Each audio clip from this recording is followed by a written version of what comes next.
ఎన్నికల్లో ఇచ్చిన హామీలను చంద్రబాబు ప్రభుత్వం ప్రతి ఒక్కటి నెరవేర్చుకుంటూ వెళ్తోంది.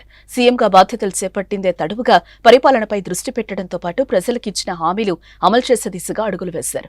జూన్ 13న చంద్రబాబు నాయుడు సీఎంగా బాధ్యతలు చేపట్టడమే కాకుండా మొదటగా 5 ఫైళ్లపై సంతకం చేశారు. మెగా డిఎస్సీ, ల్యాండ్ యాక్ట్ను రద్దు, 4,000 రూపాయలకు పింఛన్ పెంపు, అన్నా క్యాంటీన్ పునరుద్ధరణ, స్కిల్ సెన్సెక్స్ పై సంతకాలు చేసి పరిపాలన ముద్ర వేసే ప్లాన్ చేశారు.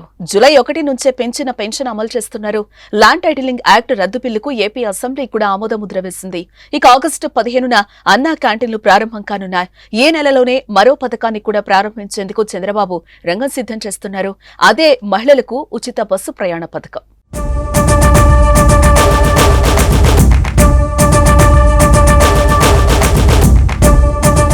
ఉచిత బస్సు ప్రయాణ పథకం ప్రారంభం కానుంది.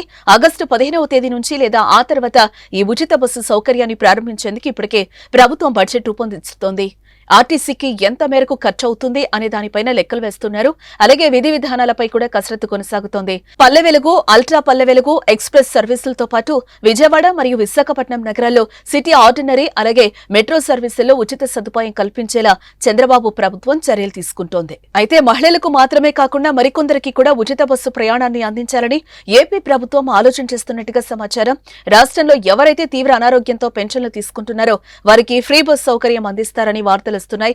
క్షయ, గుండె జబ్బులు, కిడ్నీ, పక్షవాతం, లివర్, ఇతర సీరియస్ సమస్యలు ఉండి పెన్షన్ తీసుకుంటున్న వారికి టికెట్ లేకుండా ప్రత్యేకంగా బస్ పాస్ ఇవ్వాలని భావిస్తున్నారట. దీనిపై త్వరలోనే ప్రకటన రానుంది.